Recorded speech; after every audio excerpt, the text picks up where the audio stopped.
Welcome to Fitzdog Radio. It's me, your host for 13 and a half years now. Coming up on the 1,000th episode next week. This is number 999. I've thought about this date coming for a long time. I'm very excited about it. We've got something very special planned for this 1,000th episode. I wanted to get a really meaningful, exciting guest, and we recorded yesterday. I'm not going to say who it is, but it's somebody really great, and we did something interesting on the podcast. So look forward to that next week. I've been kind of looking back. I've been getting nostalgic and looking back at the podcast over the last, started in August 12th, 2009. And I've been thinking about, by the way, I'm going to keep the intro short. Last week I had Tim Dillon on, and we got a lot of views on the YouTube. We just hit 100,000 views on YouTube, which is a lot for this show.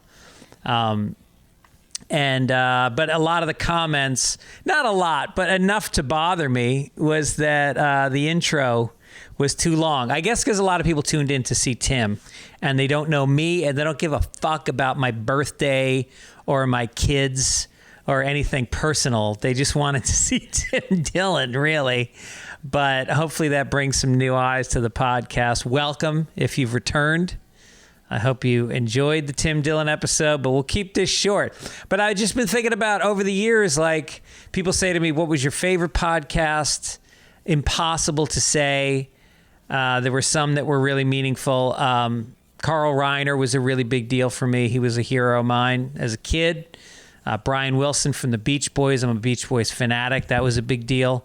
But like, just as important to me was like the people that I had on before they were famous, when they were just struggling, banging out sets at the Comedy Store or the Improv, and we got to know each other just standing in the back hallways of the clubs, and I'd bring them on because I thought they were funny, and then they went on to become very successful. You know, people like Sebastian and Gerard Carmichael, Tiffany Haddish, Leslie Jones, a lot of people. We'll talk more about it next week when we do the 1,000th episode, but I'm excited about that. I'm in Louisville, Kentucky right now, working at a new club called Laugh Louisville. Great club. Not a huge turnout.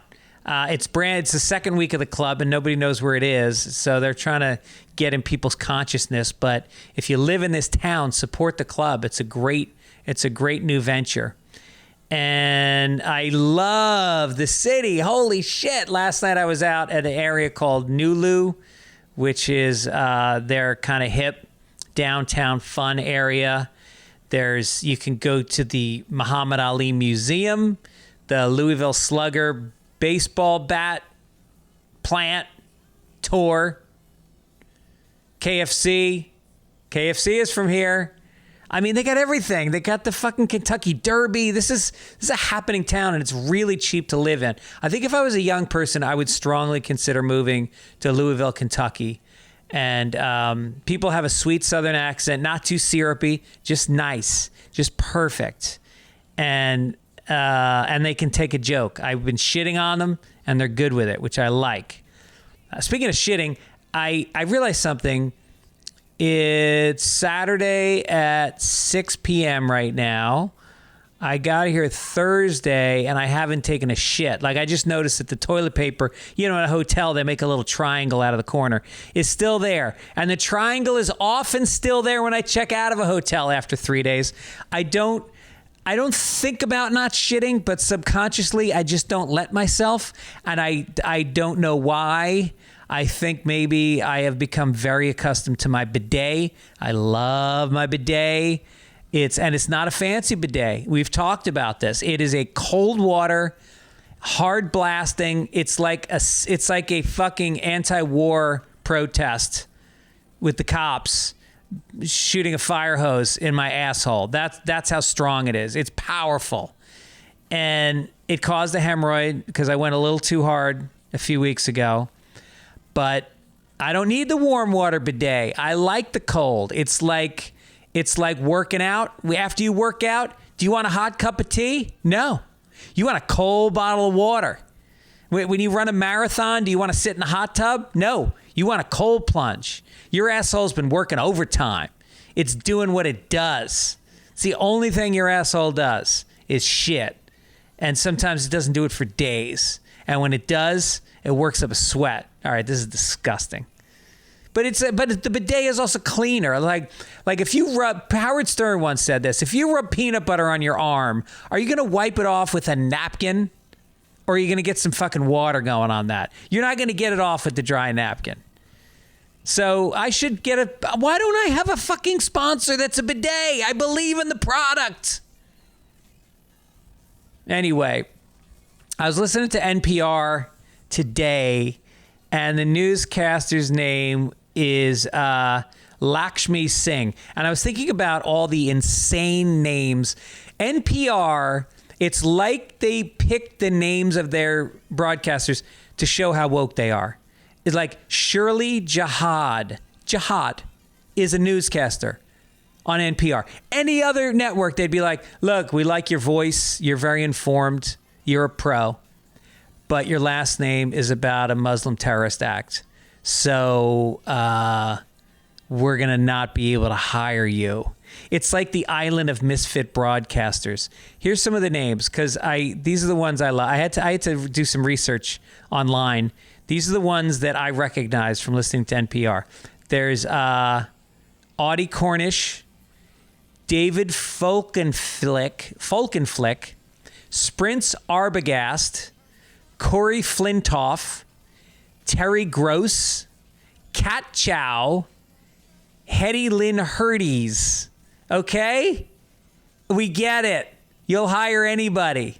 Some have lisps. There's one of them that sounds like, there's a new one, and she sounds like she's trying not to cry. And in the Middle East, it's like she's on the verge of breaking into tears the whole time, which is kind of the mentality of NPR. Everything is so sad, and they are so sanctimonious, and they are so hard.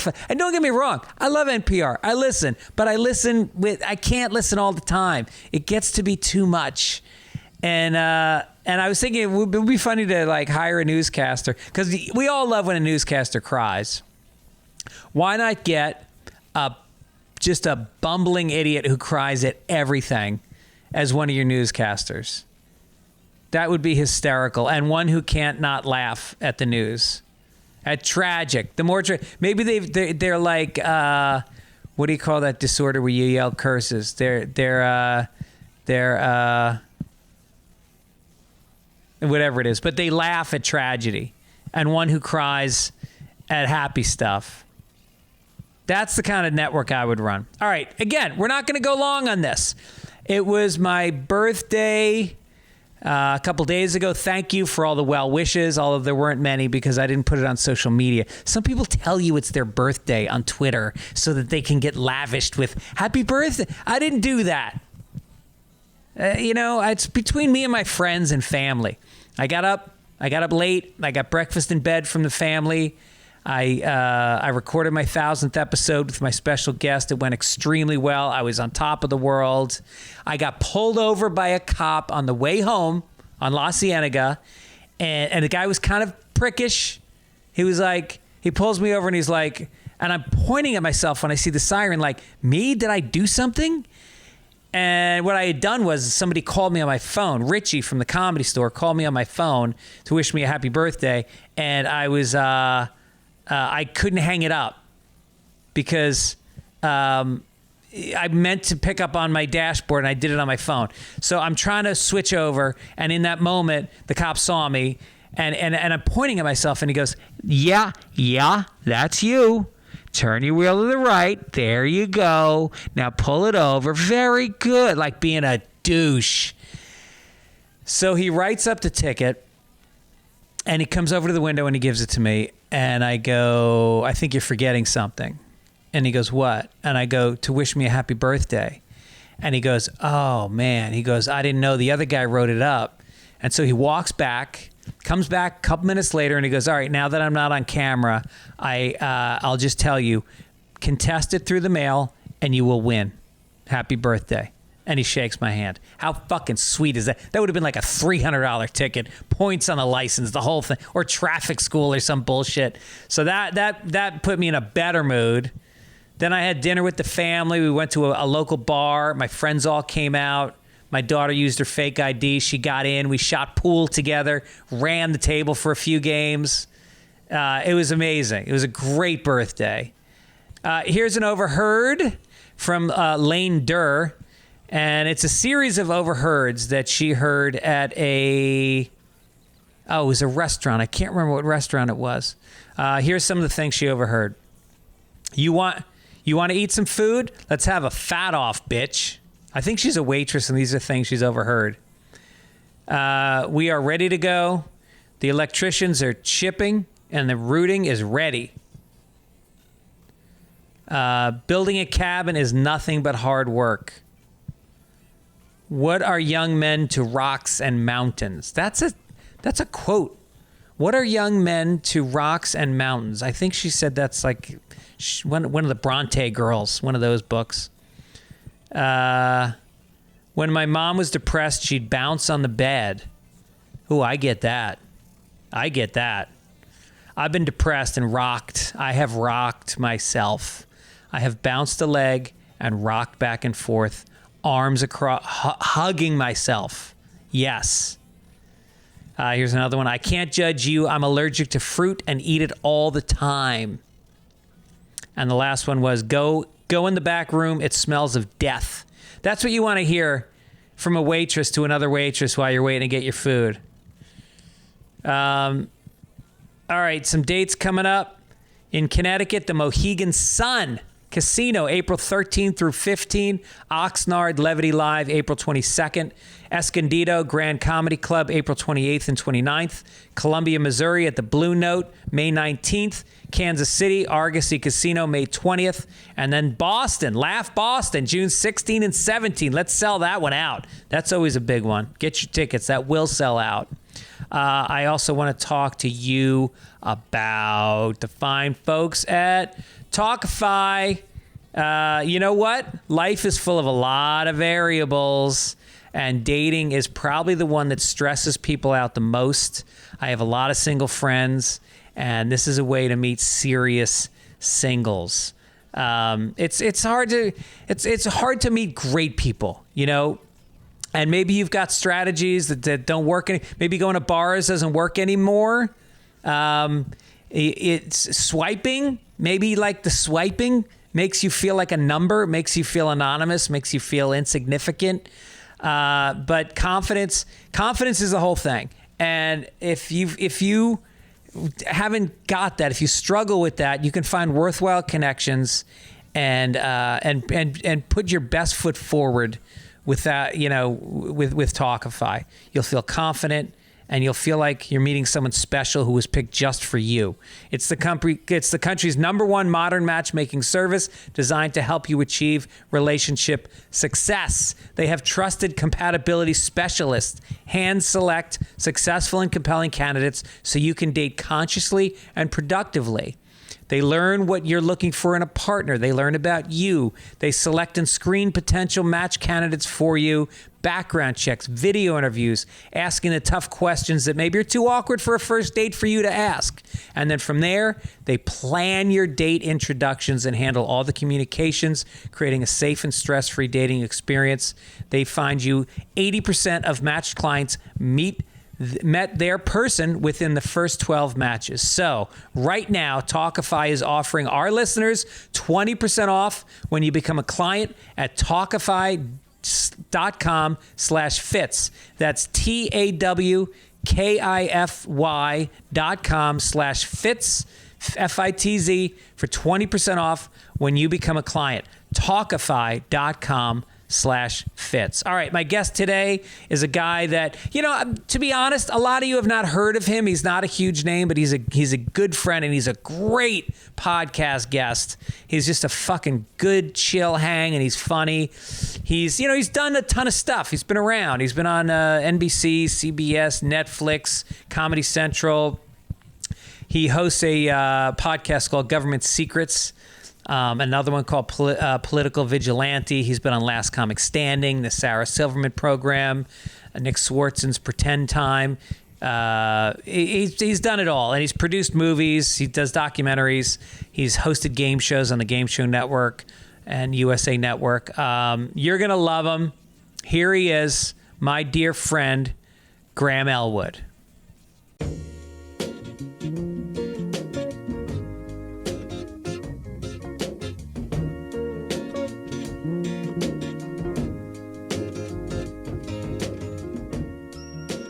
Graham Elwood, you son of a bitch. How do you do it? In this crazy world? Oh, dude. It's, yeah. Like we were just talking right before, like just, between the podcast and stand-up, we're able to just keep we both slugging along. We podcast, we host stuff, we're just sort of journeymen. We're journeymen. We are. We're the guys that that have been in Major League Baseball for 15 years and have been on 14 different teams. That's right. We're those guys that just like, all right, just happy somebody wants me. I'm still doing this. Yep. I don't know. I was on the drive over. I was like, what else could I do at this point? Yeah. There's nothing else I could do. No, there's nothing, because I've thought about it. There's been times where I'm just tired of chasing, and you just go like, all right, I want to get off the treadmill. What am I going to do? Teach? And then I talk to teachers, like my sister's a special ed teacher. She makes horrible money. First of all. And she's exhausted and overwhelmed. There's no way guys have been stand-up comics their whole adult lives like us could then... Oh, you're going to listen to, someone's going to tell us what to do. Yeah. Someone's going to come in and say, no, you can't say that in class. Some kid's going to pop off to us in class and we're going to rail them. Yeah. And there's no way I've joked about this in my act. I can't function in regular society. No. I can't. The stuff we joke about off stage, the comics joke about, the way we interact with each other, I couldn't. I was literally just urinating just before you got here, and I shook your hand, and that's why I always have hand sanitizer. And I said to myself, what if I was in a meeting, this is normal, where you go around the room and you introduce yourself and you say how you identify. Yeah. And there's no possibility that I could answer that question without making a joke. There's no way. I would absolutely say I identify as Fitzdog. Yeah. I would push that every day. I would just be like, oh, I identify as Batman. I'm the Dark Knight.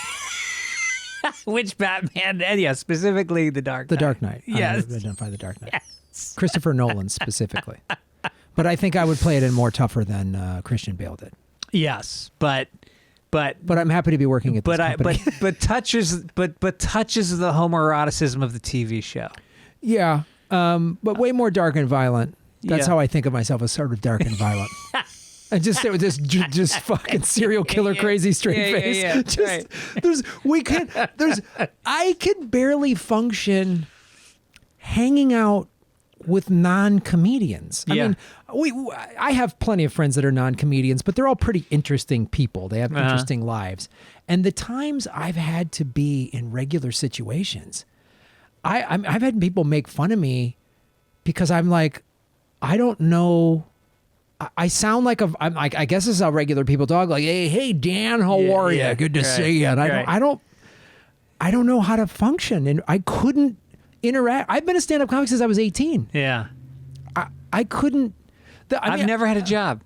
No, I mean, I had shitty jobs like high school and college jobs, but I've never had a resume. I've never had a job interview. No. I've never used the word career about anything except for this. Yeah.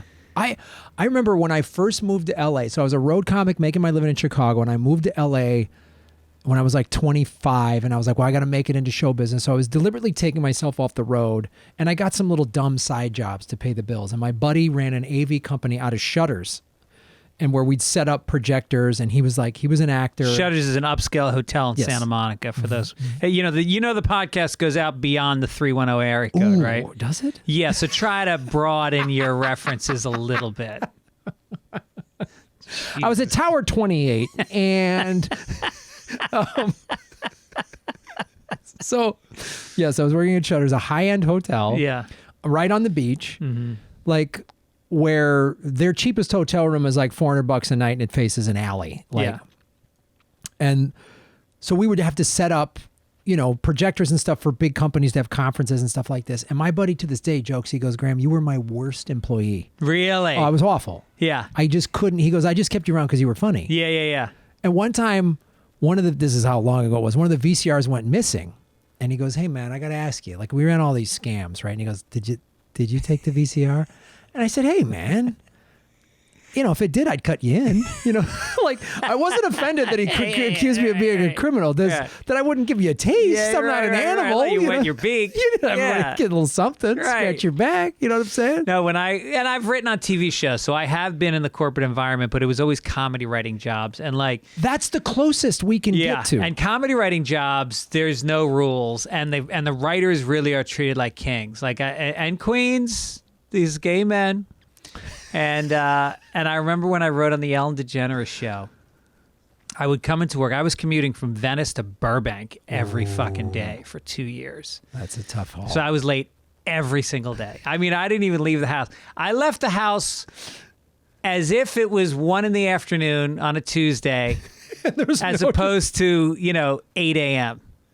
And so I would just show up like 15 minutes into the day started with a production meeting, and it was like all the writers, all the producers, all the editors, all the publicists and the fucking network people, everybody. It was a huge conference room stuffed with people. And to paint the picture on these type of things for the audience, there's a lot of pressure in it. It's not when the network's people are there. Yeah. And you got to be funny, and if they don't like there's some pressure in those rooms. So I would walk in 15 minutes late. I was the only one that was even a minute late, and I'd come in 15 minutes late. And I'd walk in the room, and I'd open the door, and everybody would look, and then I would go, and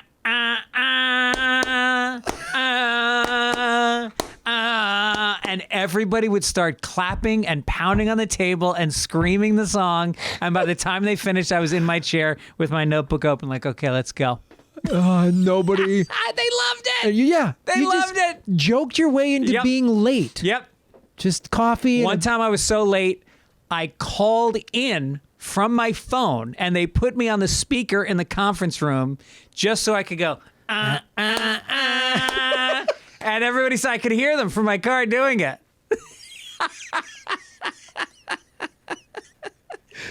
I know, and that's our like strictest work environment, right. Is where you can get away with crap. I've had a couple writing jobs where we were just constantly screwing around. Yeah, always late.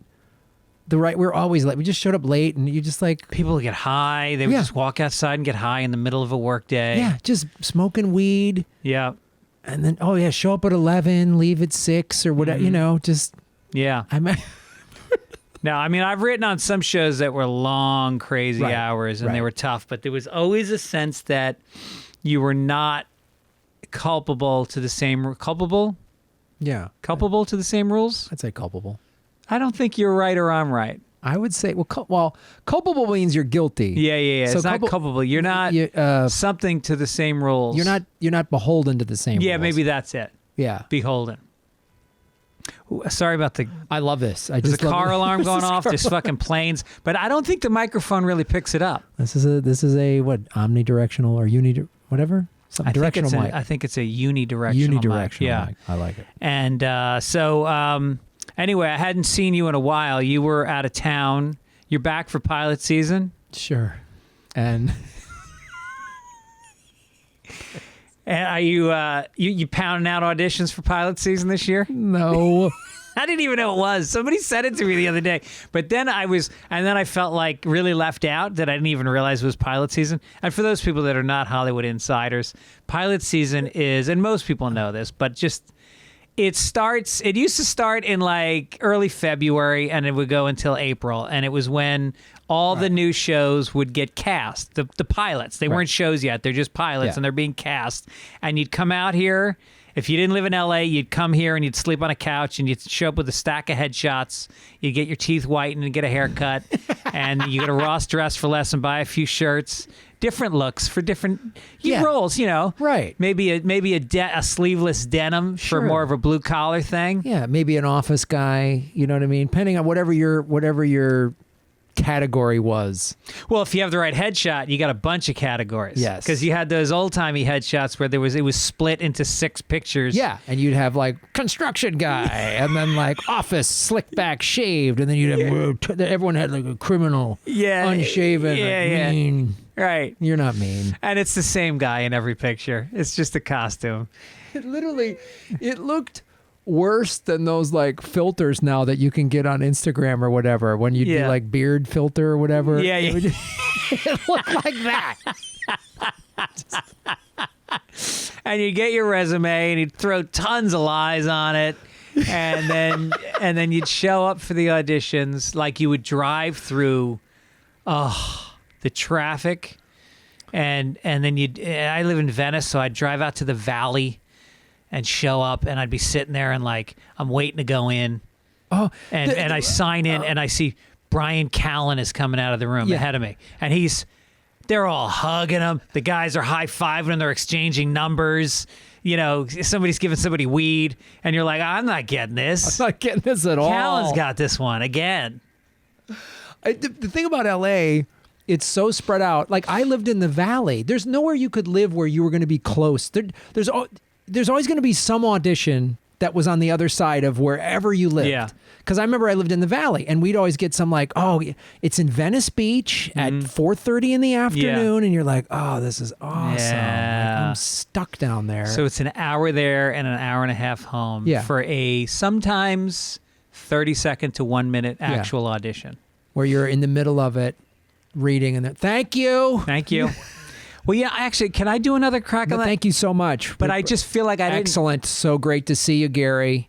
Greg. Absolutely. Good to see you. Do you validate parking? No. Get out.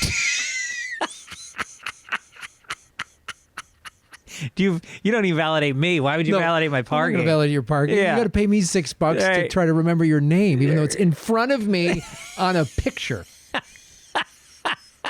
Do you ever hear the story about Zach? He went in for an audition, and Zach, I don't know if I should say this, but he has reading problems. Okay. He has like dyslexia, and so he would go on these auditions, and pilot season was a disaster for him because he couldn't read. Right. And so he goes in one time and he's got his script, and he's sitting there and he's reading it, and he turns the page in the middle of the audition, and the page that he turns over, the back of it says "I heart pilot season" on it.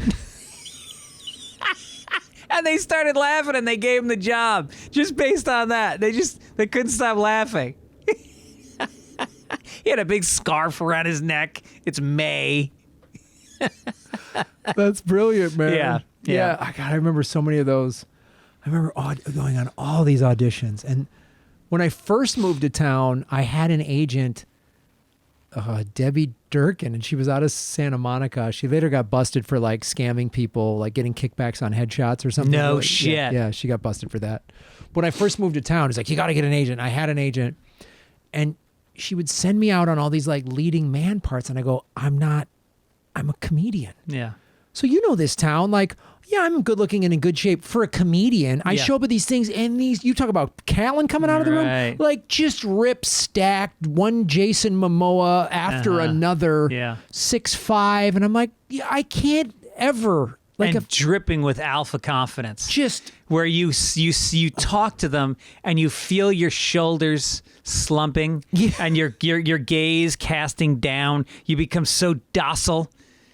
I played football in high school, and so I was always like, the only chance I got at this guy is if I cheap shot him in the leg. Like, that's just the only way.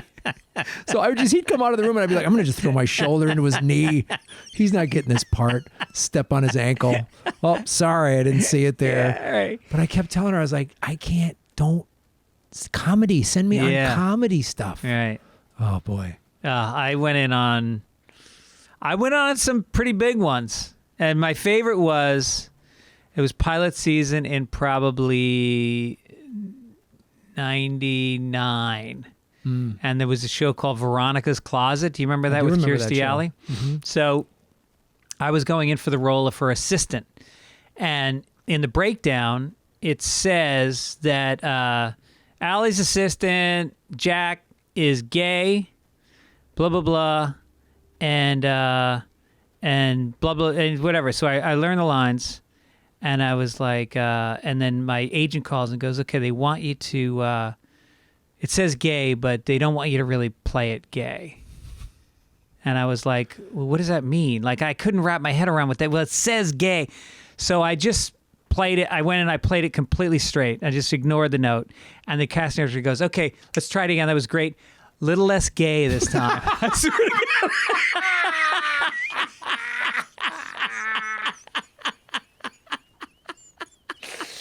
So I had to butch myself up for the second read. Second read is like, what did you do? Just like, yeah, man. Just what did you go deeper? Did you talk about you were just like curling something during the read or something? Oh, that's hilarious.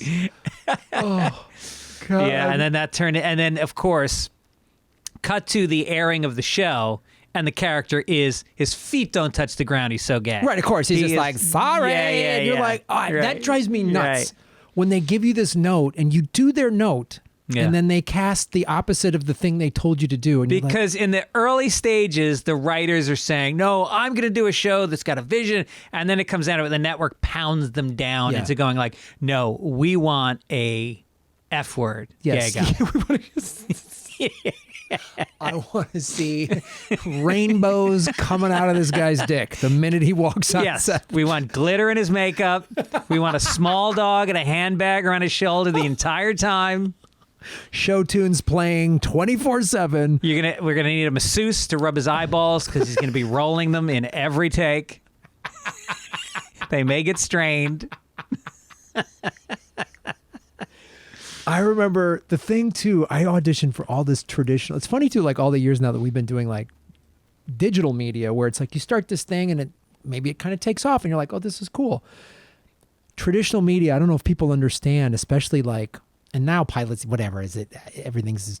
There is no pilot season anymore. It's year round. It's just casting and shows and streaming services. But that getting to I got to the last 6 guys of 2 guys, a girl, and a pizza place, the opposite of Ryan Reynolds. If only it had been 6 guys, 2 girls, and a pizza place. I know, I was so close. Like, just expand it to 4 more guys and a pizza place or hoagies or whatever. It's a pizza. It's got 8 slices. Come on, everyone gets a taste. Yeah. So they had already cast Ryan Reynolds. He was a no-name at the time. And I knew, like, some of the creators of the show were friends with a girl I went to college with, so I met them and they saw me perform and like, you're funny, and they brought me in and they said, look, it's not guaranteed, and I made a couple rounds. And so the final, like, callback was on the Fox lot. So I'd only been in town a couple of years, and I was just doing stand-up all over town, and people were starting to get to know who I was. And you go on the Fox lot and you're like, this is for real. Yeah. And you drive on the lot. Painted on one of the sound stages is like the scene from Empire Strikes Back. So like, I'm a Star Wars fan. I'm like, there's Darth Vader. Oh, they did Star Wars here. There's the one that's painted with The Simpsons. Oh, at the time, there's the New York street where they shoot NYPD Blue. And you're just like, I am in the big time. This is it. And you do the read and you're in this room full of people and there's so much pressure. I worked with an acting coach. I did all this stuff. And then they read everybody and the guy comes out and just goes, they're going to do one more read. They were going to get it from 6 to 2 guys. So you're like, just make me be the last 2. And the guy, casting director, comes out. Sorry, guys, there's no easy way to do this. Graham, you can go. Mike, you can go. Steve, you can stay. Ron, you can stay. Bob, you can go. Jeff, you can go. Thanks, guys. And you're just like, oh. And me and a couple of the guys that got sent home were just walking across the lot to our cars. Yeah. And this guy, and Schindler's List had only come out a couple years prior. And he goes, it's like that scene in Schindler's List where he's shooting and the gun won't work.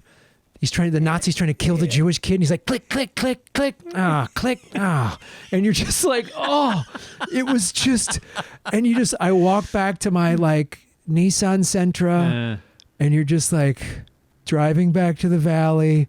Like, oh, I almost was a millionaire today. Yeah. And you're not. No. It is so like. And you've laid out money on an acting coach. You've driven, and back then, this is gonna be like the old men podcast, but like back then in that pilot season, there was no fax machine.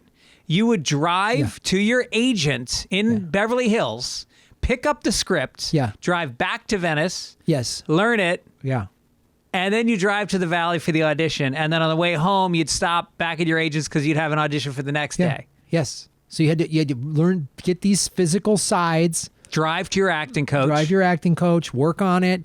Drive to the, and then. And pay the acting coach $100 an hour. Yeah. And just like, it was, and then to watch the series and you're like, they cast this guy? Yeah, right. I remember some friends of mine were like, oh, they just cast a less ethnic looking you, Graham. Yeah. You're like, you're too dark and ethnic looking. I was like, I'm ethnic? Black Irish is too ethnic? And it just, and it's so hard because there's like, then you're driving down the street and there's a billboard, Thursday nights, 2 guys, a girl, and a pea. And you're just and it runs for a decade. And you're like, yeah. I tested for Modern Family for Ty Burrell's role. And I remember testing and I remember seeing him and going like, why am I here? Right. And then it was actually a relief when I saw the first episode. I was like, this guy takes this role to a fucking whole other place. I had no business being in the same room as him. That I could accept. If it was like I lost out to someone that's like really good, I'd be like, you got it. Right. But when you're just like watching somebody do... Right, Ty Burrell's the lead, right? In the series? In Modern Family? I think so. Whoever the husband was. That was the guy. Yes, I think it's Ty Burrell. I'm going to look it up. But when I think about what I spent, it's Ty Burrell. When I was in, I got out of college and I was in Boston and I took acting classes for a couple years. Thousands of dollars. Moved to New York, went to the neighborhood playhouse for 2 years. 4 days a week for 2 years. Got out. When I started going to auditions, hiring acting coaches. Mm-hmm. Out in LA, more classes, more coaches. And I have landed, I could name how many roles I've landed in my life. And I've auditioned for hundreds of things. And I really believe I'm a good actor. I'm a lousy auditioner. I cannot audition. I firmly agree with that that's a thing because I graduated college. I moved. I did stand up in Arizona, in Arizona, and then in Chicago. Became a touring pro comic. Moved here. Started going to Playhouse West, so Meisner School. Jeff Goldblum was a teacher. That's where there. I went. Yeah, I went to the neighborhood playhouse in New York. Yeah, it's the same like Meisner and listen and answer. Yes, repetition. Yes and yeah. It was. Ashley Judd came out of that school. James Franco thanked his teacher from that school when he won the Golden Globe for James Dean. Like, it was like... Dude, you know who was in the same class at the same time at the neighborhood playhouse? Marlon Brando, James Dean, Paul Newman, Joanne Woodward. Yeah. At the same time, scene study together as unknowns. Those are those schools. They produce like the top, and we would do these. I did it. I wrote a one act with the buddy. I did in dramas. Yeah. Like comedian friends of mine would show up and go, dude, I had no idea you could do that. And then I go on these auditions and I had a manager go, something's not clicking. And I think it was the audition process. And I think that's, maybe it's because of the comic thing, because we don't audition in a room full. You get a guest spot and you get to perform in front of a crowd. Yeah. And do it for real. It's like Butch Cassidy and the Sundance Kid. Do you remember I did that same thing? He goes, Can I move this time? Can I draw? Yeah, he goes, yeah. Go, boom, boom, boom, boom, boom, boom. Yeah. He throws the can in the air. Yes. He can't hit it. Can I draw this time? Boom, boom, boom, boom. Yeah. And we can't move when we're auditioning with somebody else's words. We're stuck. Yes. And it just doesn't work. But like every acting job I've ever gotten, and I've gotten a bunch. I've always gotten tremendous great feedback. Like, wow, that was fucking great, but I just can't audition. I can't do it. I mean, these plays, I did dramatic plays. Yeah. Heavy lifting plays. Mm-hmm. And people were like, that was unbelievable. Yeah. Agents came out and they would say this dumb thing. We don't know what to do with you. Yeah. Because you're a comic. Yeah. So we don't know how to audition you for, I go, just submit me to some dramatic shit. Yeah. And they wouldn't. And it was like, and then so then the auditions I would get would usually be, some sitcom or whatever, and I would, it was that's when I got the first game show hosting gig. I had like 4 auditions that day, sitcoms, a dramatic thing. And I was like, game shows, these are stupid. And I didn't care. And I went in there just like, boom, boom, just made fun of everybody in the room, did not give a shit. And they're like, this guy's great. Right. Yeah, game shows is where we ended up. I booked a game show on MTV when I was about 29 years old, and I didn't even audition for it. They just saw me in a club, called my manager and said, does he want to do it? Yeah. They brought me in because they had seen me perform for Strip Poker. And so I was already on a short list. Yeah. And then I got the job, and I was like, I got this. And I did. Then the next game show, they hired me sight unseen. Like you're a host. Yeah. I did a half a dozen pilots that I never had to audition for. And then game shows went away. Have you ever kissed a guy on film or in a play? No, I think in a sketch. I was in a sketch comedy troupe, and I did something like that. Yeah. All right. Are you want to make out or? It's a podcast. I don't think we have to commit all the way. Hold on. I wrote a script. Let's see. Was it tough as a black comic coming up in Chicago? Oh, wait. That's the wrong script. You grew up in Chicago? Yeah, but not as a black comic. What part of Chicago did you grow up in? I went to high school in Evanston. Oh, sure. Yeah. That's where my son just he's about to graduate from DePaul. Oh, right on. And his roommate is from Evanston, so he spent a bunch of time out there. Yeah, it was really... It's a suburb. It's a suburb. But it's its own city also, right? It's its own city, and Evanston's a very unique place. So I'll give you a little history lesson. After the Civil War, when slaves were freed and they came north for the industrial jobs, Evanston was one of the few places where black people could own property. No kidding. So like my junior high was 60% black. My high school was 40% black. It was a very unique experience. So it wasn't like white suburb. Yeah. It had some of that. It had definitely kids, and it had like working class kids. It had all kinds of stuff. It was amazing. It was an amazing experience. Yeah, Chicago seems to I spent a lot of time in Boston. I went to college up there, and it's so segregated. Yeah. Schools are either black or white. But I saw this documentary about Oak Park in Chicago. They did a documentary about the diversification of the public schools, and they're much more mixed. Oak Park and Evanston are very similar in terms of their diversity, and they both have like even the same architecture. Mm-hmm. They're very. They just call Evanston Oak Park on the lake. Uh-huh. And Northwestern University is where Evanston is. So it's this amazing mix. So I had and I was on the football team. So like all these different types of kids and different backgrounds. And it was really cool. And then after I graduated college, I moved back and was living in Chicago and then got exposed to all the mob stuff. Well, I got exposed to the mob stuff. The mob stuff? Yeah, there's a lot. What do you mean? When I was... Like restaurant jobs? Well, there was that. I guess I should say, my sister dated the son of a mob guy. We didn't know it at the time. And they listed it in the paper, and they're like that's John's dad. They're like, they put in the paper Chicago mob, and he was like the number 4 guy. No shit. Yeah. Really? Oh yeah. What was the last name? I'm not gonna get but he I remember looking back when that came out in the paper, I remember we all went out. First, I remember asking what he did for a living, the boyfriend's dad, and he's like, I was in construction. Mm-hmm. And then we went out to this pizza place, Gino's East Pizza, with his family, and the older brothers and the dad and these other guys kept going off to have conversations. And this is the 80s, so they all had white collar shirts, rose-tinted glasses, and they all drove like Eldorados. Uh-huh. I mean, it was like the movie Thief with James Caan. Yeah. And they'd all step aside. And I remember as a kid, I always remember the check wars. The check had come down. No, let me get this. Yeah. Check was never dropped. Never.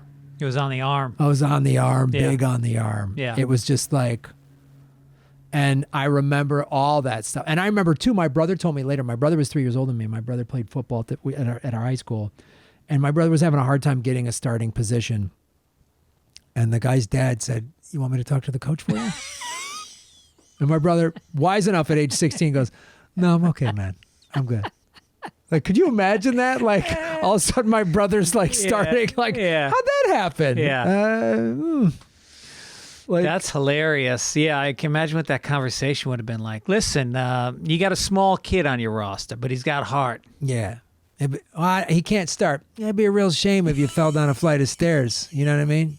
You look like you got good knees. It'd be a problem if a couple of knees went south on a bad staircase. You know what I mean? That whistle, does that work if it's up someone's ass? Yeah. Does it still blow? Does it make that whistle noise? Do you think you can call plays without teeth? Just asking. Just got man to man. A couple of guys talking about. I never coached football. I'm just a lover of the sport. I just love the sport. And I got an eye for good talent. Yeah, it just seems like a guy with a jaw wired shut wouldn't be able to coach his guys, but I'm just asking. But my son pussed out. He's got a quarter left of college, and he came home. What? Yeah, he came home. He's got one online class left, and he's like, he kind of just wants to get his life started. He's ready to work. Yeah. He's ready to work. He's done. College guy, he got fucked by COVID. You know, he just... and first of all, you know, DePaul isn't like a rah-rah campusy school. It's a city school. Yeah. And so, you know, you're in an apartment and your friends are in an apartment on a bus ride away. And so it never really, he had a blast and he was on the soccer team. And so he had a social life from that. And then he would train with the women's soccer team as well. He played club soccer with the men and then he trained with the women's D1 varsity. Oh, nice. And so he was like, they'd have a club men's game and the stands would be filled with the whole varsity girls. Women's? Do they say girls still? I think it's women's in college. It's women's now. Yeah. Yeah. So those bitches have come out and and so he had a good life, but he's ready. He already got a job. He's got a fucking job. He got a job as a he just told me today. He interviewed with this pharmacist. He's going to be a pharmacist assistant. Good money. Nice. And but he's still looking for another job, but he's going to do this for a while, make some money, and then he's doing a lot of informational, you know, those sit down and have coffee with everybody I know that can help him, you know. Yeah. So yeah, it's an interesting time. I mean, I have 6 nieces and nephews, and so many of them had so much stuff robbed from them in high school or college because of COVID. Yeah, it really fucked up the flow. Graduation, all of that. I mean, my daughter was a senior in high school. She missed her prom, missed graduation. All that. Yeah. Several of my nieces and nephews were all in that high school, college age when COVID hit, and they missed all that prom, graduation. Right. I mean, I missed pilot season in 2020. God, I know. I didn't get a single audition 2020. You know, whatever. I don't want to go back to that. All right, listen. You've got a 1 hour special that is exactly 1 hour, isn't it? Boom, right on the money. Right on the money. Clock. Some of these guys, they come in, they do 50 minutes and they call it a 1 hour special. No. What am I supposed to tell myself jokes for the extra 10 minutes? Yeah, well, I got an hour. That's 49 minutes and 37 seconds. That's not an hour. Yeah. Last I heard, hour was 60. I want to see what's on the editing room floor. I want to see just that 11 minutes of you doing crowd work that goes nowhere or a bit that falls flat. Just fucked up the wording on a joke or something. What is it? What is it? How many shows did you tape? I did one. I did it one. No. Yeah, I did it one take. Son of a bitch. At the Great Zanies in Chicago. Yeah, it's your hometown. It's a club I started at. Yeah. So literally there's a picture of me on the wall from when I was 22 with a vest over a t-shirt. And as I said in the special, thankfully it's from the waist up so you don't see the acid wash jeans that I was wearing. I did it's famous club and it's it's been around what, 40 years? 78. That club opened at 78. 78. Used to be a strip club run by the mob. So 45 years. So yeah, it's long and narrow. You would never set up a club this way. No. But it's something about it. It's wooden. It just works. It's wood, low ceilings, tight walls.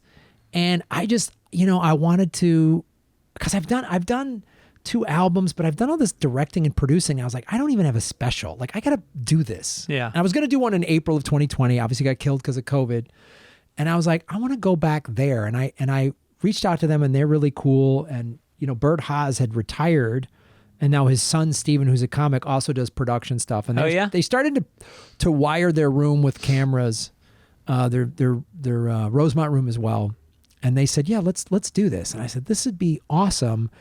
And so I had 6 cameras, and I did the way I did it, because I only had one show to do it in, was I did like an hour and 20 and got it down to 60 some minutes, 63 minutes. So I was like, if something really doesn't work, and I even had a buddy of mine open and do audience warm up and treat it like a TV taping and tell the guys, the audience, he's not going to do a lot of crowd work. If he screws up, he's going to redo it. So there's one. Yeah. So I one joke I accidentally knocked over. I've never done this in a million. Knocked over the glass I had, and I start laughing. We had to bring it in, and I had some friends in the front row that do production, and they're like, "Up, you need more." They got. Oh, really? So it would match. So it matched. Yeah. And then I did it again, and it was awesome. And That's great. I directed this series that's on Amazon, so I had a lot of experience where we only got it in one take. Mm-hmm. And I'd prefer obviously to have 2 shows. Yeah. But I was like, I know, and I just rehearsed. I ran the shit out of that special. Yeah. Over the summer leading up to the taping. Yeah, you got to run the shit out of it. I just ran it so hard. My one experience with Zanies, I got brought in there. Here's how long ago it was. It was so long ago that Nick Swartzen was featuring for me. And I came in, and then they told me and Nick, I was the headliner, he was the feature, and they go, okay, Friday night, first show, we have like a corporate buyout for the night, and we're bringing in Michael Winslow, the guy from Police Academy. Yeah, he does all the noises. And so he comes in, and they say, so Nick, you're gonna MC. We got rid of the MC. Nick will MC. Greg, you're gonna feature and just do like 20, and then Michael Winslow is gonna headline. And I'm looking at Nick going, what the fuck is this bullshit? And so. And I would have been okay with it, but Michael Winslow was like being a prima donna and like wouldn't say hi to us. And so Nick introduces me, and I go on stage. And I go, it's great to be here. I just walked over here, and man, it was windy. My feet got stuck in the mud. And I start making noises for my entire act. I bomb, but Nick is in the side dying. I love that. That's never got booked back in the club. They didn't think it was funny. Oh, dude. You should go back there. I think they'd book you back now. Well, talk to your guy, because I just went back there. There's a theater called the Den Theater. Mm-hmm. That's great. I just did a special, not a special. I did a show there, but then like 3 comics that I know have shot specials there in the last like 9 months. Sam Morrell did one. Mm-hmm. Wait, hold on. It's my friend. Dennis Gubbins, right? I do know Dennis Gubbins. So fucking annoying. What? Call the place and get in there. It's the hottest fucking goddamn physical therapy lab on the west side, brother, and I got you in. But I'm in the middle of a podcast with Graham Elwood, but my phone is blowing up. Graham Elwood texted me earlier. Tell him I say hi. Hello, Dennis. Crazy.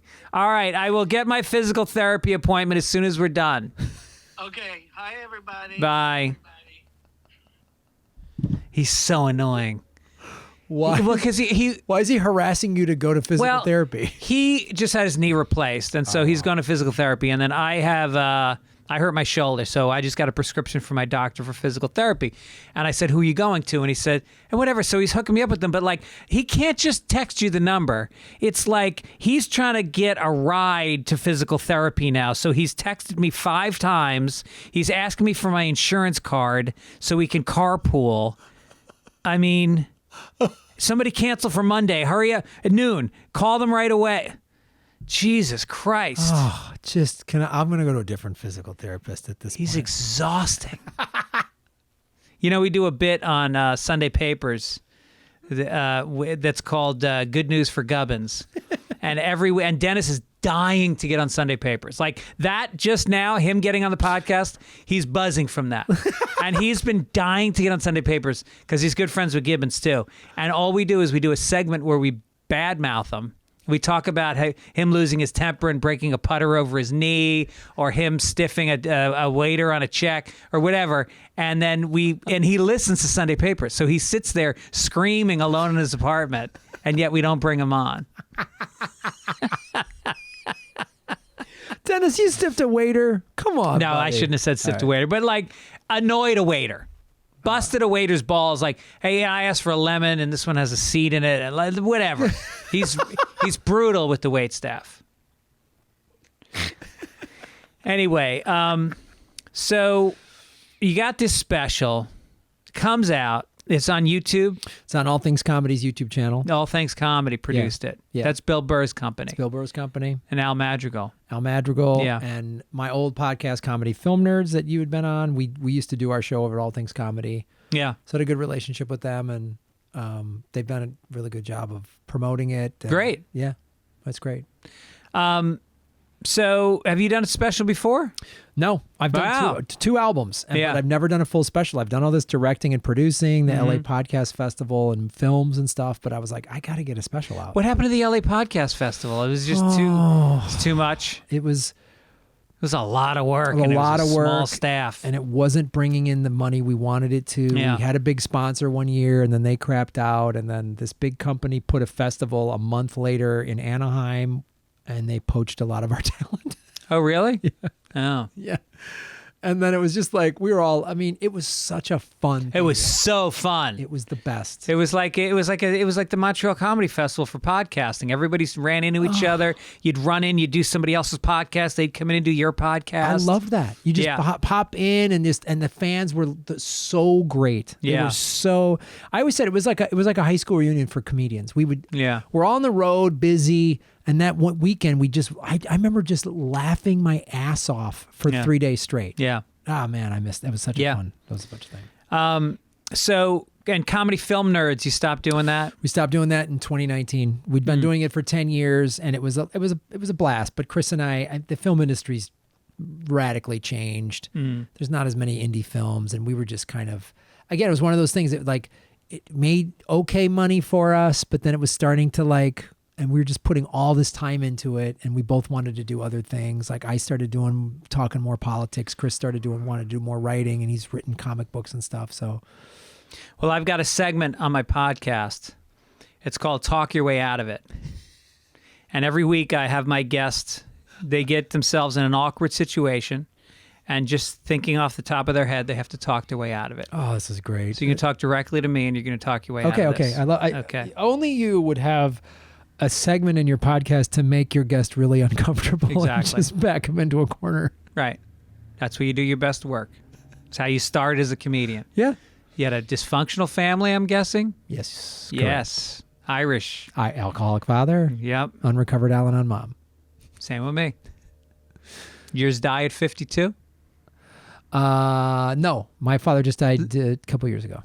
Just a couple years ago? Yeah. Guess I won that round. So in this one, I'm going to play a casting director. And you are second cousins with Sarah Silverman. Okay. You guys are very tight. Mm-hmm. And there's an independent film that she's already in, and you really want to get in it. You think it's going to be a hot film. You think it's going to be up for Oscars. It's called Dude, Where's My Car 2? And you beg her to get you an audition. But they can't know that you're related. Just do me a solid. Just say I know this great actor, and you got to give him. I think he's perfect for the role of my gay roommate. Okay. So you go, okay, I'll do it. So she goes, I'll do it. So she talks to him. She's got a lot of clout. She's Sarah Silverman. Right. So you gotta audition not just with the casting director, but for the producers and the director. Okay. Of Dude, Where's My Car 2? You walk into the room. She's there. She's going to read the lines with you. Sarah in the room, Silverman. But I can't let anybody know she's my second cousin. Nope. Okay. Nobody knows. If they found out, it would sink you. Okay. Be nepotism. Which never happens in Hollywood. Not anymore. That's over. They ended it. When they got Harvey Weinstein, they said, no more nepotism. They shut it down. Right after the Will Smith thing and his kids, they were like, that's it. You can't have any more of this. It's bad for business.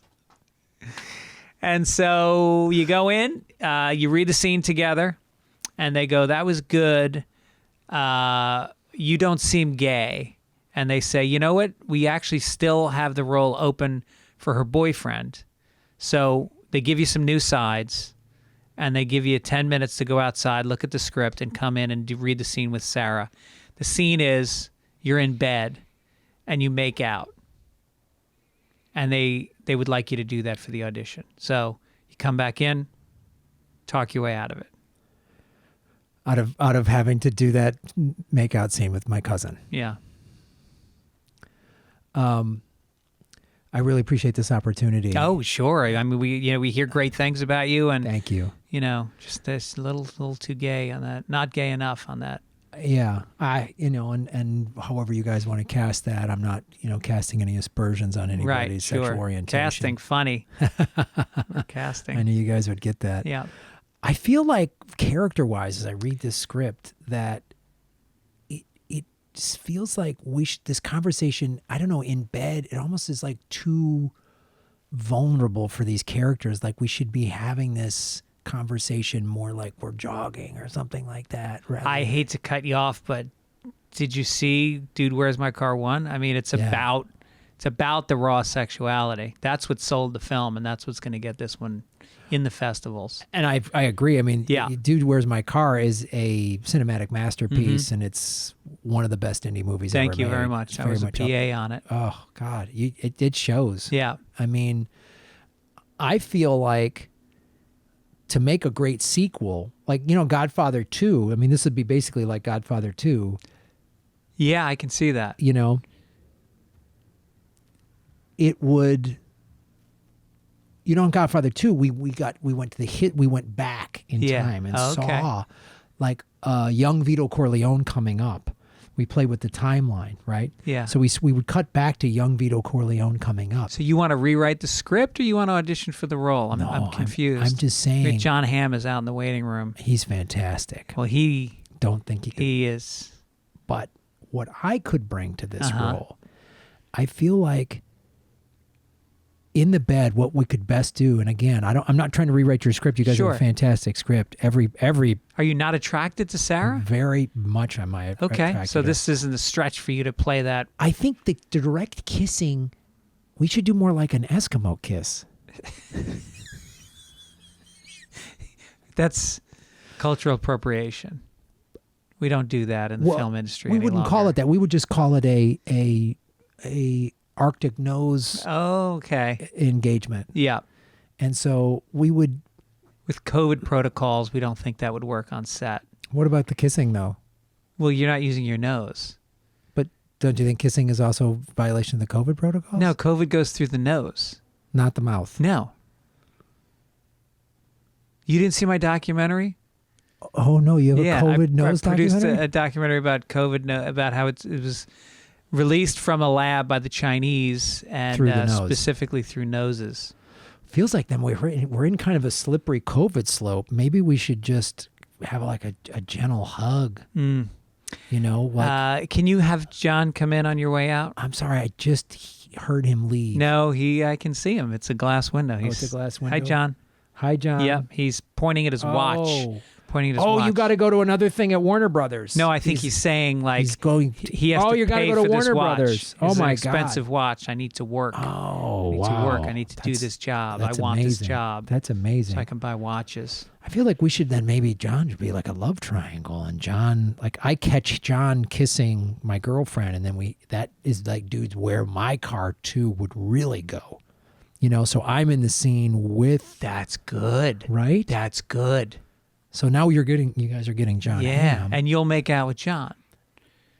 Yeah. I do that over my cousin.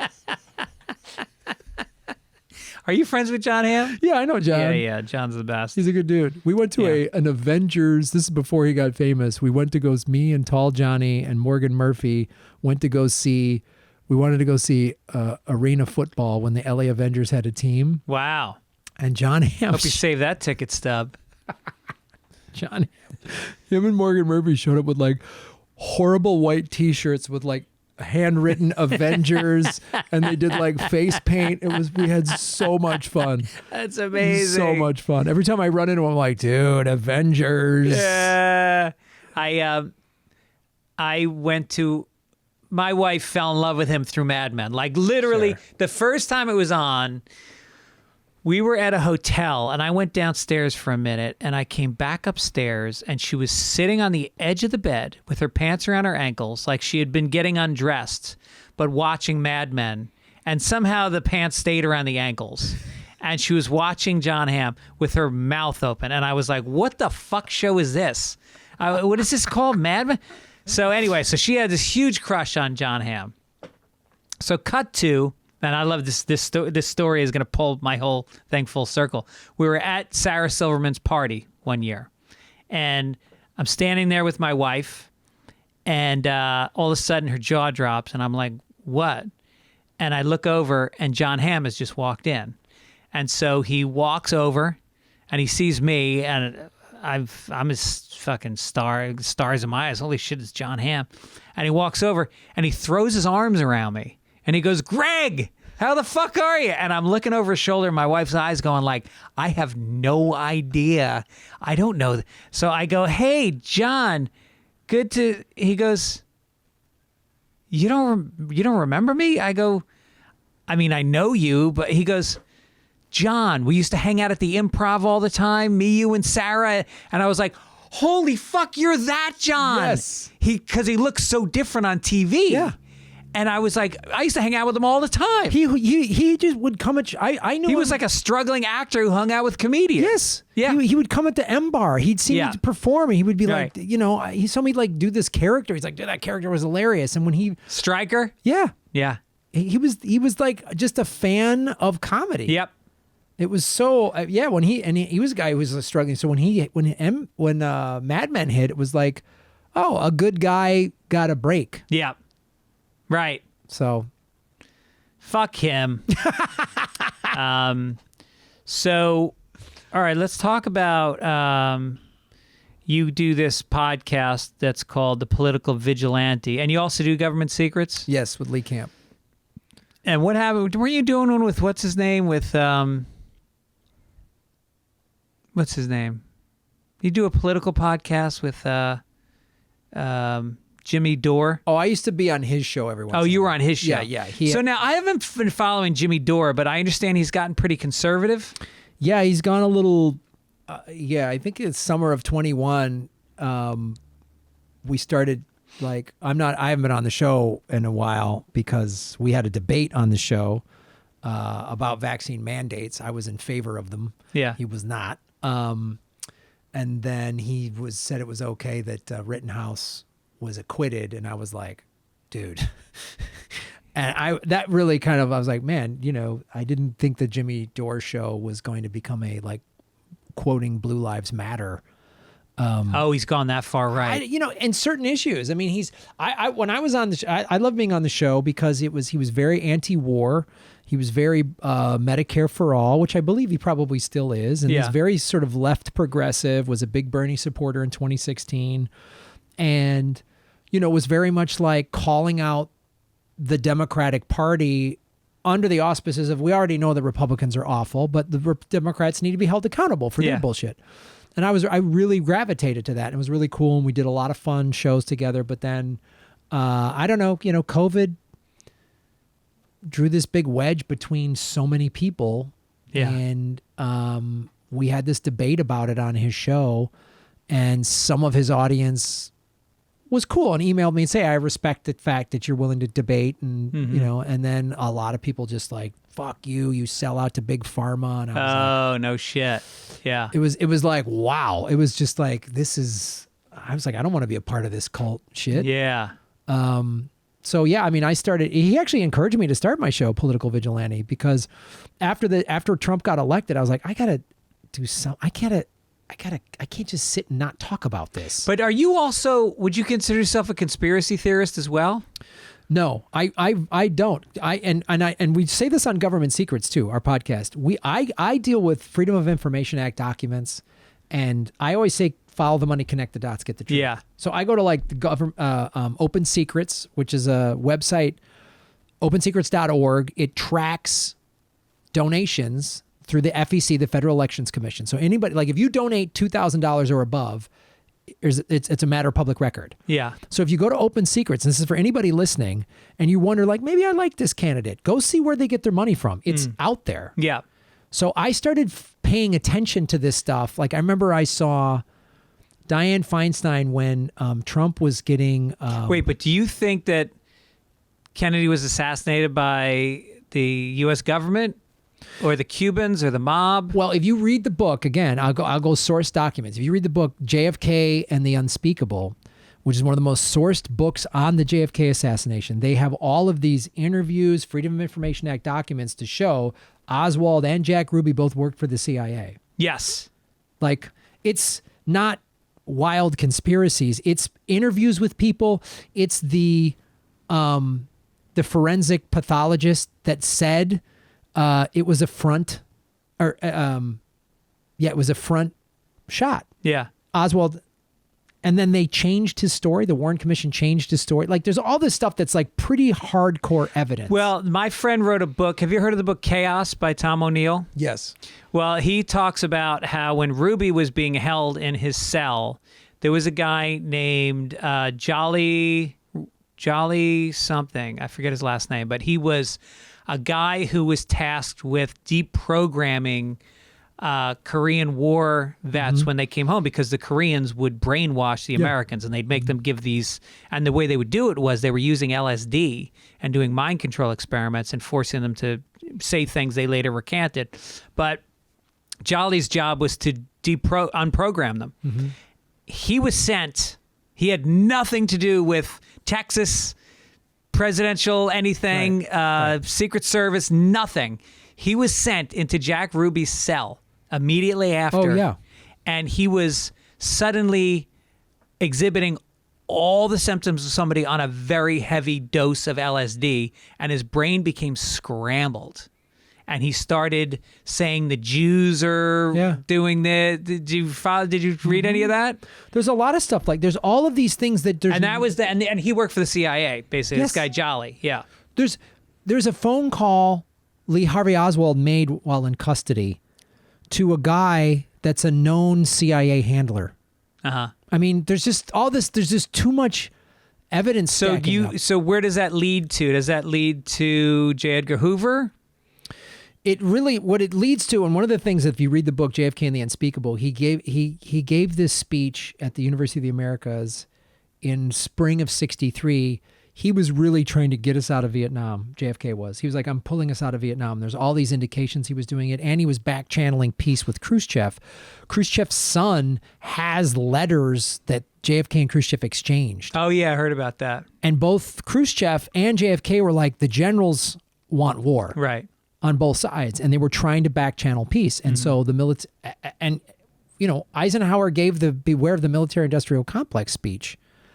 And so you see how this consolidation of power and the money that's made from war, I mean, you can't have these, there's just too many coincidences to say that this was like, oh, it's crazy conspiracy. And conspiracy theory actually was a term created by the CIA to make people calling out the JFK assassination to sound crazy. Yeah.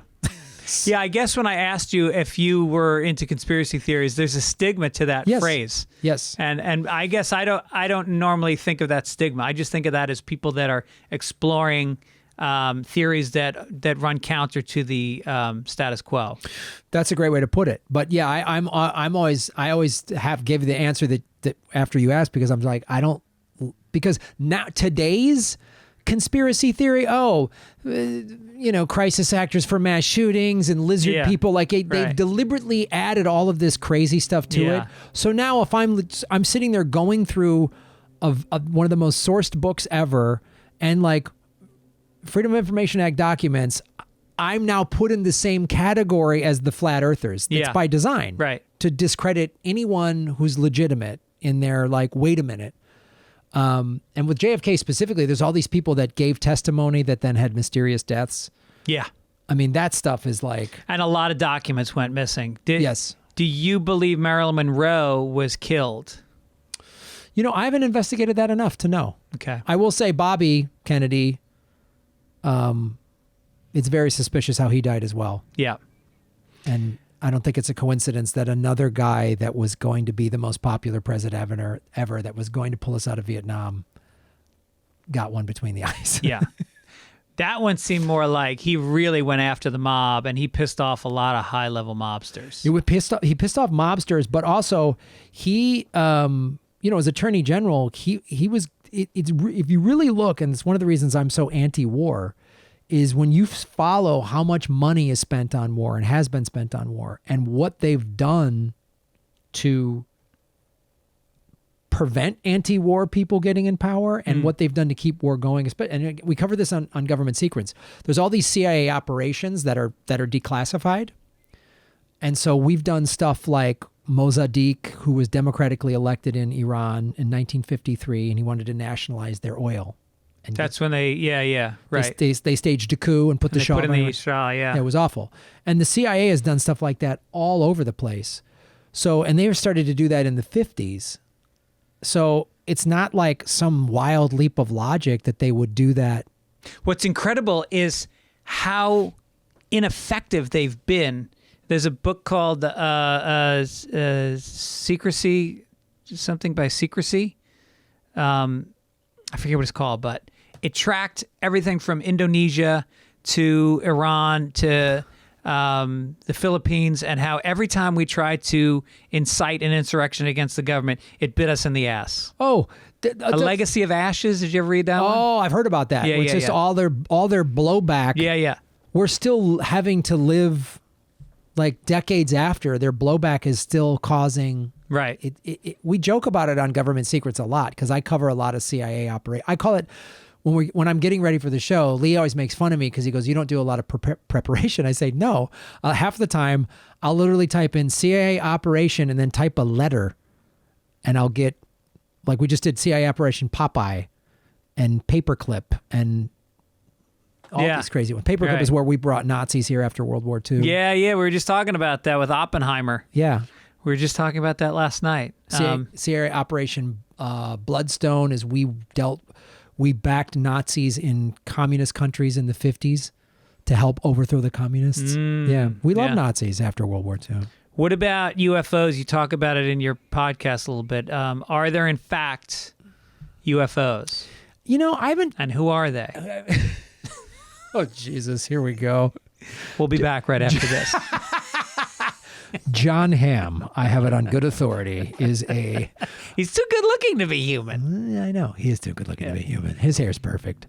I've covered a little. There's no way we haven't had... Again, I don't like dealing with the crazy rumors. It's just like all these Air Force pilots are like, yeah, I saw something. There's no way. There's no aircraft on Earth that moves that way. And then... when I was on the island, living on the island of Kauai, this woman I was dating told me a couple months before I got there, they were all sitting on the beach at night in the middle of the pandemic.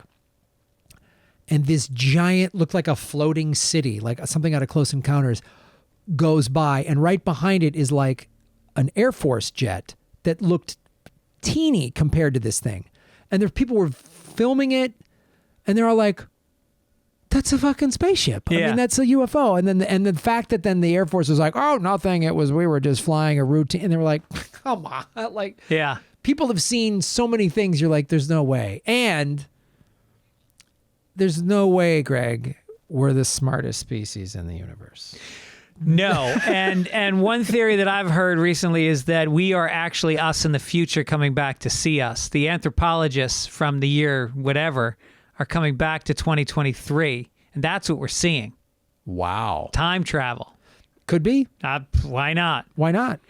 What about Ukraine? You talk about Ukraine in your in your lecture, your stand-up comedy special. And that's what I like about your special is it's informative, it's thought out, but the frequency of jokes and laughter is there. Thanks. It's both. Thank you. It's really great. I appreciate that. Yeah, I really, when I started doing my YouTube show about 6 years ago, and I was like, I got to find more political comedy, and then started making jokes about this. And a year ago, and I was like, I'm going to do this special. I was like, I'm going to because there has to be. It's unbearable otherwise. You got to have the laughs. If I'm just yelling at you, what is it? Who cares? Right. What I'm saying. So I got to have jokes in here. And I got to give people a relief if I'm bringing up all these heavy subjects. Like I'm clearly anti-war in this special. So Ukraine, I talk about that because, again, when you really start paying attention to the American war machine, I don't like that Putin invaded, and I say this in the special. But if you start paying attention, again, in 1998, we passed a bill to expand NATO, and 14 senators publicly were like, this is bad. If we expand NATO east, this is going to antagonize Russia. This is before Putin ever came into office. And so I'm like, I don't like what Putin is doing, but this notion that America's blameless and like, we're just minding our own business and crazy Putin went nuts is like, no. Right. And again, I follow the money. So in 2020, the defense industry donated $49 million across all candidates running in 2020. I'll give you the top three. Bernie Sanders, $800,000. Donald Trump, $2.7 million. Joe Biden, $3.1 million. So when anybody says, oh, if Trump was here or Biden, this or that, we're wars. They're all dirty. They're all dirty. Yeah. I mean, I say, look at Afghanistan. Four presidents from both parties spent $3.5 trillion over 20 years to replace the Taliban with the Taliban. Like, yeah, right. Not only just replace the Taliban with the Taliban, made them angrier, and created Al Qaeda in the process. Yes, and we're going to leave several $1 billion in weaponry now for the Taliban. Yeah, right.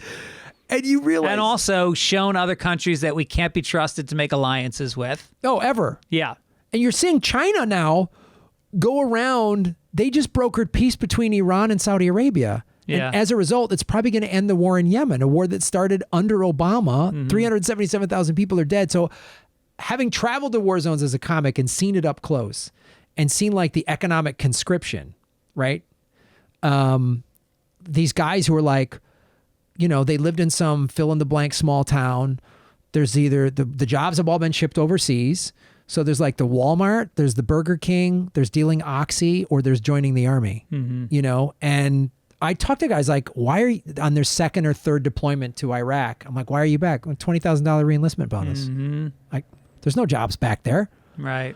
And so when you see that, and again, not to mention a pension and health coverage for life, which you can't find that job out there. Or you get your college paid for. Yep. I mean, they don't. I know my nephew just got out of the Navy and he's going to Columbia University on a full ride right now. That would cost him $250,000 to get a 4-year degree at Columbia. And so, I mean, and you tie it back to Kennedy, to the JFK assassination. Had he really curtailed the military-industrial complex, that's why they were like, we can't let this happen. Yeah. It's endless money. It doesn't matter if it's Republican or Democrat. We just voted in December that the military budget for 2023 is $858 billion. So what's the solution with Ukraine?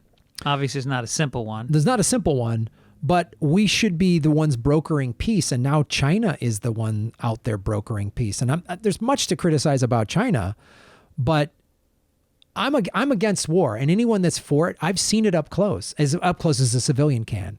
I've seen soldiers I've been to military hospitals in Afghanistan and Iraq. It's horrifying. I've had and when I used to talk about it in my act, and guys would come up to me with fake legs and, hey, thanks for going over there. Or a couple came up to me, sorry, you're very funny, but our wife had to leave because our son died in Iraq. So a guy raised a hook in the front row and at the Funny Bone in Columbus. So to me, the solution is America needs to stop, forcing our way on everybody. If you look at a map, Russia and China are surrounded by U.S. bases. Yeah. And Putin made a point that was not in our media. This is the problem I have, is like, we can't even get other points of view. And again, there's much to criticize Putin for, but he said, if I was trying to put a Russian base in Canada, what would the U.S.'s reaction be? Yeah. We'd go fucking nuts. Right. So why, and if you go back to Ukraine, we helped, again, there was a pro-Russian president in 2014 and we helped start that civil war. We just, and we've already sent $120 billion over there. Yeah. And we can't give kids student debt forgiveness. Yeah, and we don't have health coverage. It's crazy. It's like, yeah. And they always say, well, how are we going to pay for it with health coverage? Yeah, right. Just so, anyway. All right, so listen. Graham Elwood, I can't say it enough. The special's fantastic. It's called Manifest. You can see it on YouTube. Is it on the All Things Comedy YouTube channel? On their All Things Comedy YouTube channel. Okay. And then you've got a documentary called Earbuds that people can pay for on your website, which is just grahamelwood.com. Yes. Graham, G like the cracker, and Elwood like the cracker. The podcast are The Political Vigilante and Government Secrets. And he's also got a great documentary called First Nations Comedy Experience. That's actually a Native American stand-up series that we sold. It's on Amazon now, so you can watch. Yeah. It's the first ever Native American stand-up series. It's 13 episodes, a bunch of hilarious comics on there. That's great. Yeah. All right, listen, thanks for coming on, man. Can I push a couple tour dates real quick? Yeah, oh, wait, I got them for you. You'll be at the Waluka Maui de Playground, April 27th. The Kona Elks Lodge, April 28th. Hey, that is a good one for you. Stand Up Honolulu on April 29th. Stir Crazy Comedy in Glendale, Arizona on May 11th. And the Screening Room in Tucson on May 12th. How's that? Great. Okay. I love finding my own venues Yeah. and booking my own stuff. Dude, we got to share. We share. Yes. We turn each other on. I'll set you up at the Den Theater in Chicago. I love it. You find these alternative venues. I mean, the comedy clubs are great, but you get your own venue, man. And a lot of times they'll give you a great door deal. They'll give you 90% of the door. Yes. You make more money in one night than you make all 5 shows at a comedy club. I know. Yeah. And they're so happy you're there. Yep. So, GrahamElwood.com for tour dates. Thanks, Graham. Thanks, buddy.